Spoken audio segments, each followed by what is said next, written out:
இந்த பதிவு பார்க்குற எல்லாருக்கும் வணக்கம். என்னடா பாவக்காய் அரிஞ்சு மிக்சியில் வச்சுட்டு அதை அரைக்கிறேன் அப்படின்னு பார்க்குறீங்களா? ஆமாங்க, குழந்தைங்க எவ்வளோ தான் ஹெல்த்தியான ஃபுட்டு நாங்கள் கொடுத்துக்கிட்டே இருந்தாலும் அவங்களுக்கு வெயிட் கெயின் ஆகவே மாட்டேங்குது. குடல் புழு நீக்கம், அதாவது பூச்சி மாத்திரை கிட்டத்தட்ட 6 மாதத்துக்கு ஒரு டைம் தான் போடணும், வருஷத்துக்கு 2 டைம் தான் போடணும். ஆனால் பசங்க, சின்ன குழந்தைங்க ஸ்வீட்டை கண்ட்ரோல் பண்ண முடியாமல் சாப்பிட்றாங்க. அதனால் என்ன ஆகுது அப்படின்னா, மாதத்துக்கு ஒரு டைம் நம்ம பூச்சி மாத்திரை போடுற மாதிரி ஆகுது. ஆனால் அது மாதிரி போடவே கூடாது. நம்ம ஒரு 1/4 கிலோ பாவக்காய் வாங்கினா போதும். நான் 20 ரூபாய்க்கு தான் வாங்கிட்டு வந்தேன். அதை வாங்கிட்டு தண்ணி ஊற்றியே நல்லா மிக்சியில் அரைச்சிடுங்க. பயங்கர கசப்பு. ஜூஸ் தான் போட போகிறோம். எது பண்ணாலும் ஃபஸ்ட்டு நம்ம எக்ஸாமின் பண்ணிட்டு தான் குழந்தைங்களுக்கு கொடுக்கணும். ஏன்னா நமக்கு எப்படி இருக்குது அப்படின்னு தெரியாமல் நம்ம குழந்தைங்களை போய் கம்பல் பண்ணக்கூடாது. அப்படிங்கிறது தான் நான் குடிச்சு பார்த்தேன். என்னால் குடிக்கவே முடியல. பயங்கர கசப்பு, வாந்தி வர மாதிரி ஆயிடுச்சு. என் பெரிய பையன்கிட்ட கொடுத்தேன். என்னமோ அசால்ட்டாக நாங்கள் பாய்சனே சாப்பிடுவோங்கிற மாதிரி சாப்பிட்டான்.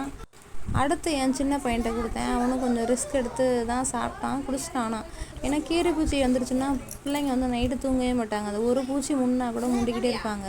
தூங்கினதுக்கப்புறம் ட்ரௌசரை கழட்டிட்டு பார்த்தோம்னா நிறைய பூச்சி இருக்கும். அட கடவுளே, இவ்வளோ புழு இருக்கனால தான் இந்த பிள்ளைங்களுக்கு உடம்பு ஏற மாட்டேங்குதா அப்படின்றது. அதுக்காக சொல்லியே தான் போட்டேன், தம்பி குடிச்சினா நல்லது அப்படின்னு சொல்லி. நீங்கள் எந்த மருந்து எடுத்துக்கிட்டாலும் ஃபேமிலி முழுக்க எடுத்துக்கோங்க. ஏன்னா ஒருத்தர் இருந்துச்சுனாவே எல்லாருக்கும் கண்டிப்பாக இருக்கும். அப்படிங்கிறதுக்காக எல்லாருமே கிளியர் பண்ணிக்கோங்க. கீரி பூச்சி இருந்துச்சுன்னா குழந்தைங்க சரியாக சாப்பிட மாட்டாங்க, அடிக்கடி மோஷன் போவாங்க. அதுக்காக இதை நீங்கள் பண்ணிங்கன்னா இயற்கை முறையிலே கொடுத்து பாப்பாவுக்கு போகிறப்ப தான் ஃபுல்லுன்னு துப்பிட்டாப்புல. எப்படியோ கொஞ்சம் அழுத்தி கிழுத்தி கொடுத்துட்டு கொஞ்சோண்டு பச்சை தண்ணியும் கொடுத்துட்டேன். இது கசப்பு சாப்பிடும்போது கருப்பட்டி வச்சுக்கிட்டு அப்படி நாக்கில் நக்கிக்கிட்டிங்கன்னா கசப்பே தெரியாது அப்படின்னு நான் சொல்ல மாட்டேன். கசக்கும், இருந்தாலும் ரொம்ப கசக்காது. கொஞ்சம் தண்ணியும் குடிச்சிக்கலாம், கருப்பட்டியும் நம்ம லிக் பண்ணிக்கலாம். ஒன்றும் அந்தளவுக்கு தெரியாது. இதை எத்தனை நாள் பண்ணணும் அப்படின்னு கேட்குறீங்களா? கண்டினியூஸாக ஒரு 3 டேஸ் பண்ணுங்கள். நான் ஒரு நாள் பண்ணிவிட்டு அடுத்த நாளும் அதே மாதிரி காலையில் எழுந்திரிச்சு வெறும் வயிற்றில் பாருங்கள், படுத்த பாயை கூட எடுத்து வைக்கல. ஆனால் பசங்க எழுந்திரிச்சோடனே நம்ம வெறும் வயிற்றில் கொடுக்கணும், வேறு எதுவுமே கொடுக்காதமா நம்ம கொடுத்தா தான் அந்த மருந்து பவர் கேட்கும். அப்படிங்கிறதுக்காக ஃபஸ்ட்டு இன்றைக்கும் நானும் குடிச்சு பார்த்துட்டு கருப்பட்டியை ஒரு நக்கிட்டு குழந்தைங்களுக்கு கொடுக்க போகிறேன். நம்ம குழந்தைங்க நல்லா தான் பார்த்துக்குவோம். அடுத்தவங்க என்ன இவ்வளோ வீக்காக இருக்காங்க, நீங்கள் சரியாக பார்க்கலன்னு சொல்கிறப்போ தான் நமக்கு ரொம்ப கஷ்டமாக இருக்கும். அதுக்காக தான் சொல்கிறேன். சிம்பிள் வேலை தான், ஆனால் நம்ம அதை செய்ய மாட்டேங்கிறோம். நீங்கள் வேணால் செஞ்சு பாருங்கள். மாதத்தில் ஒரு டைம் மட்டும் கூட இது மாதிரி சாப்பிட்டாங்கன்னா கீரி பூச்சி வரவே வராது. நான் முன்னாலாம் என்ன பண்ணணும், வேப்பங்குழந்தை அரைச்சி உருண்டையாக உருட்டி அதை புழிஞ்சு அந்த சாரம் கொடுப்பேன்.